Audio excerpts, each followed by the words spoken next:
People get confused. Sometimes they think an economy is money. Money is a database for exchange of goods and services and for time shifting the exchange of goods and services.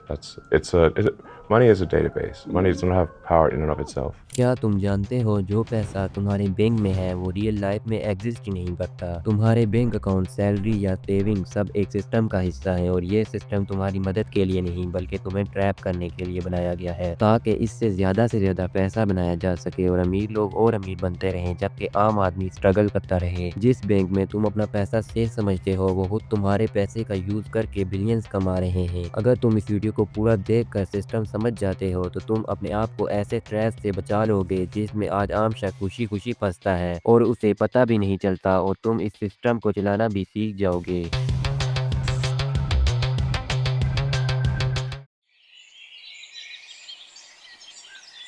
पैसा एक अजीब चीज़ है। सड़क पे बैठने वाले भिखारी से लेकर प्राइवेट जेट में उड़ने वाले बिलियनर तक सबको पैसा चाहिए। ये सिर्फ कागज का एक टुकड़ा नहीं, स्क्रीन पे नंबर नहीं, वो एक ऐसी लैंग्वेज है जो हर कोई समझता है। चाहे एक अनपढ़ मजदूर हो, एक PhD इकोनॉमिस्ट, एक पॉलिटिशियन और एक चोर हो, पैसा समझता है। पैसे ने इंसान को जंगलों से शहर तक, बैलगाड़ी से एयरप्लेन्स तक ले आया। लेकिन सबसे इम्पोर्टेंट सवाल ये है, पैसे में इतनी ताकत क्यों है? सोचो, एक 500 रुपए का नोट है, तुम ना इसे खा सकते हो ना पी सकते हो, फिर भी इससे खाना खरीदा जा सकता है, जमीन खरीदी जा सकती है और वक्त भी खरीदा जा सकता है। तो ये पावर आई कहाँ से? पैसा बनाया किसने? और आम आदमी इतनी मेहनत करके भी ट्रैप्ड क्यों रहता है? हजारों साल पहले पैसा था ही नहीं। इंसान बार्टर सिस्टम यूज करते थे। अगर आपके पास चावल थे और आपको चीनी चाहिए तो आपको कोई ऐसा ढूंढना पड़ता था जो चीनी रखता हो और उसे चावल चाहिए हो। ये है डबल को इंसिडेंस ऑफ वांट्स। इससे ट्रेड करना स्लो और मुश्किल था और भरोसा करना भी मुश्किल था। अगर चीनी वाले को चावल चाहिए ही नहीं, अगर तुम्हारा चावल खराब हो गया, अगर वैल्यू मैच नहीं हुई तो इंसान ने सोचा कुछ नया ट्राई करते हैं। लोगों ने कमोडिटीज को पैसा बनाना शुरू किया। जानवर, अनाज, नमक, टोबैको, शराब, जो चीज सबको चाहिए थी वो पैसा बन गई। लेकिन फिर भी प्रॉब्लम थी। अनाज सड़ने लगा था, जानवर मर जाते थे, स्टोरेज करना और मुश्किल था और वैल्यू भी कंसिस्टेंट नहीं थी। तो इंसान को चाहिए था ऐसा पैसा जो ड्यूरेबल, डिवाइजेबल, पोर्टेबल और यूनिवर्सली एक्सेप्टेड हो। तब सोना और चांदी पिक्चर में आई। सोना सड़ता नहीं था, चांदी मरता नहीं था, सबको इन पे भरोसा था। पहली दफा पैसा स्मूथली काम करने लगा, लेकिन सोना भी परफेक्ट नहीं था, भारी था, चोरी आसानी से हो सकता था और स्टोर करना और ज्यादा मुश्किल था। तो लोगों ने अपना सोना सुनारू के पास रखना शुरू किया और यही हिस्ट्री का टर्निंग पॉइंट है। सुनारू ने कहा अपना गोल्ड हमारे पास रखो, हम प्रोटेक्ट करेंगे। बदले में उन्होंने रिसिप्ट दी जिसके ऊपर लिखा था IOU, यानी मैं तुम्हें इतना सोना दूंगा। पहले लोग रिसिप्ट सिर्फ गोल्ड वापस लेने के लिए यूज करते थे, लेकिन धीरे धीरे एक अजीब चीज हुई। लोगों ने सोचा अगर ये कागज सोना रिप्रेजेंट करता है तो कागज से ट्रेड क्यों ना करें। मार्केट्स और दुकानें इन रिसिप्ट को एक्सेप्ट करने लगी और लोगों ने सोना निकालना बंद कर दिया। सिस्टम चल रहा था क्योंकि ट्रस्ट था। सुनारू ने नोटिस किया कि ऑलमोस्ट कोई वापस सोना लेने नहीं आ रहा और ये थी सोने की पहली बैंक और पहली पेपर करेंसी।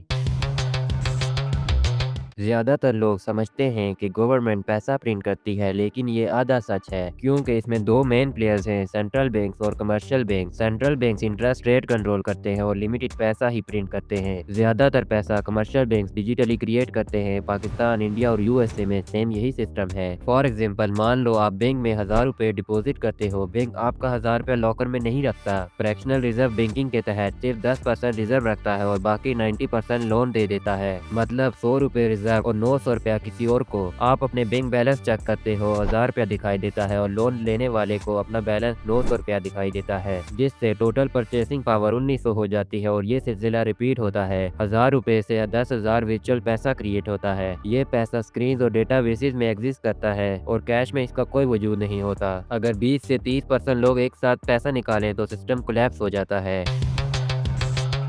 शॉकिंग बात यह है कि पैसा कर्ज के साथ पैदा होता है और कर्ज चुकाने पे खत्म हो जाता है। जब आप लोन लेते हो तो पैसा क्रिएट होता है, रीपे करते हो तो पैसा डिस्ट्रॉय हो जाता है, लेकिन इंटरेस्ट रह जाता है। हमेशा कर्ज ज्यादा, पैसा कम। इसीलिए सिस्टम को चाहिए कंटिन्यूस लोन, कंटिन्यूस ग्रोथ और कंटिन्यूस इन्फ्लेशन। पाकिस्तान और इंडिया में लोन बढ़ रहे हैं, चाहे पर्सनल, बिजनेस या होम लोन ही क्यों ना हो। और इन्फ्लेशन क्यों बढ़ती है? नया पैसा पहले बैंक, कॉर्पोरेशन और एसेट होल्डर्स को मिलता है और इसको कहते हैं कंटिन्यूस इफेक्ट। ये लोग प्रॉपर्टी और स्टॉक खरीदते हैं जिससे प्राइसेस बढ़ जाती हैं और मिडिल क्लास और पुअर तक पैसा उस वक्त पहुंचता है जब तक प्राइसेस ऑलरेडी हाई हो चुकी होती हैं, जिसकी वजह से अमीर और अमीर सेविंग वर्थलेस हो जाती हैं और सैलरी महंगाई के पीछे भागती रहती है।